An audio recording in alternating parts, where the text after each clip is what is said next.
ይህን መልእክት አታሳልፉት። ሚዲያ ያላችሁ ሁሉ እንድትቀሰቅሱልን እንድታስተላልፉልን። የኢትዮጵያ ኦርቶዶክስ ተዋሕዶ ቤተክርስቲያን መንፈሳዊ ፍርድ ቤት ማቋቋሚያ ረቂቅ አዋጅ ላይ የመጀመሪያ ውይይት አደረግን። ደስ ብሎኛል።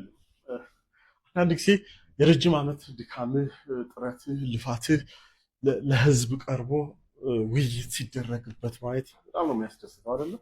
እና ዛሬ በጣም ከስሜት ጋር እየታገልኩ የነበርኩበት ቀን ነበር እና ብፁዓን አባቶች በተገኙበት እንዲሁም ደግሞ ከፍተኛ የመንግስት ባለስልጣናት እንዲሁም የህግ ባለሙያዎች በተገኙበት የኢትዮጵያ ኦርቶዶክስ ተዋሕዶ ቤተክርስቲያን መንፈሳዊ ፍርድ ቤት ማቋቋሚያ ረቂቅ አዋጅ ላይ የመጀመሪያ ውይይት አደረግን እና ዛሬ ሰኔ 20 2018 በጣም ደስ የምትል ቀን ነች። ዛሬ አዲስ የሆነ መረጃ ይዘንላችሁ መጥተናል።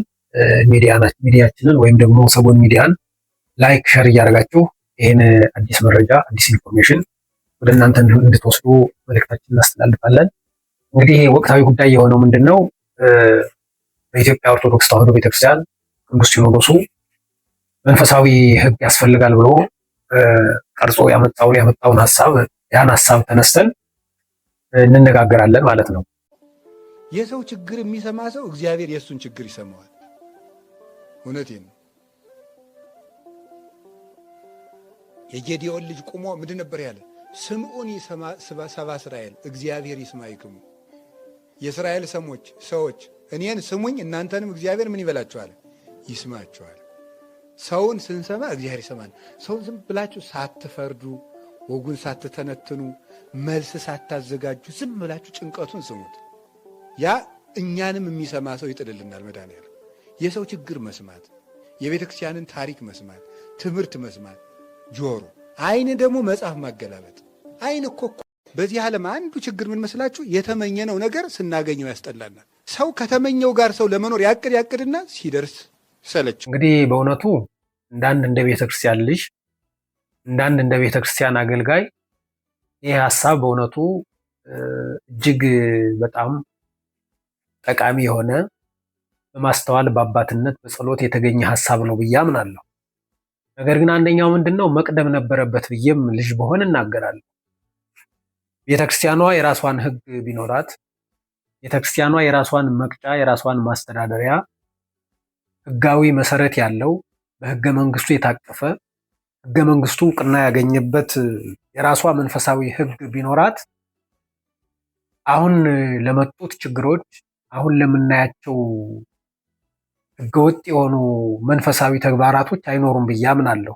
የምናያቸው ነገሮች ሁሉ ይህንን ነገር መስመር ከአለማስያዝ አንጻር የመጣ ክፍተት ነው ብዬ አምናለሁ በልጅነት አንደበት። ያ ማለት ምንድነው? ህግ ቢኖራት ቤተክርስቲያኗ ህግ አልባ የሆኑ አገልጋዮች አይኖሯትም። ከህግ የወጡ መምህራን አይኖሯትም። ከሃይማኖት የራቁ መንፈሳዊነት የራቃቸው አገልጋዮች አይኖሩም። እነዚህ ሁሉ ነገሮች በቤተክርስቲያኗ ላይ የሚመጡ ጫናዎች ሁሉ አይኖሩም ነበር። ነገር ግን መቅደም ነበረበት ብለን እናስባለን እንደ ልጅነት። እንግዲህ በዋናነት የኢትዮጵያ ኦርቶዶክስ ተዋሕዶ ቤተክርስቲያን የራሷ ህግ ያላት ናት። የራሷ ህግ አላት። የራሷ ቀመር አላት። የራሷ የምታስተዳድርበት ስርዓት አላት። ቴክኖሎጂ ከመምጣቱ በፊት መንግስት ሳያዋቅር መንግስት የራሱን ህገ መንግስት ሳይቀርጽ በቤተ ክርስቲያኗ ህገ መንግስት ይተዳደር ነበር። አሁን በህገ መንግስቱ ሳይወጣ ምናየው ህገ መንግስት የቤተ ክርስቲያን ሀብት ነበር። ነገር ግን ከቤተ ክርስቲያን እጅ እየለቀቀ ሲመጣ እንደ ባዕድ ተቆጥሯል። ስለዚህ ቤተ ክርስቲያን የራሷን ህግ አላት። በኦሪቱም ብናነሳ ሙሴን ማግኘት እንችላለን። ሙሴ የህግ ምሁር ነው። ህግ እንዴት ማኔጅ እንደሚደረግ፣ እንዴት ውሳኔ እንደሚሰጥ፣ በምን አይነት መንገድ ህግ እንደሚዳኝ አሳይቶናል። እግዚአብሔር ደግሞ ህግን ያልሰጠበት ሰዓት የለም። በሰው አይምሮ ሳይቀር ህግ ሰጥቷል። በእነ አብርሃም ዘመን በህገ ልቦና በአይምሯቸው ውስጥ ህግን ያውቁ ነበር። ቤተክርስቲያኗ ደግሞ በእነዚህ አባቶች ስር ነው የተሰራችው። በእነዚህ አባቶች አስተሳሰብ፣ በእነዚህ ታላላቅ አባቶች እምነት የመጣች ስለሆነች ከህግ ርቃ አታውቅም። ነገር ግን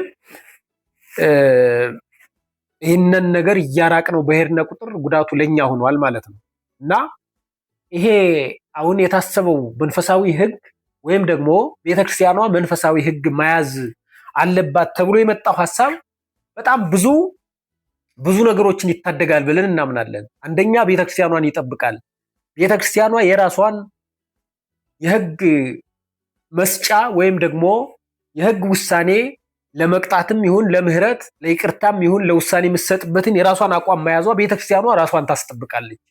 የራሷን ልጆች፣ የራሷን አገልጋዮች፣ የራሷን ሀብት፣ የራሷን ማንነት የማስጠበቅ እድል አላት። ስለዚህ ይሄ አባቶቻችን አሁን አርቀው ያመጡት መንፈሳዊ ህግ ያስፈልጋል የሚለው ብዙ ገጸ በረከት አለው ማለት ነው።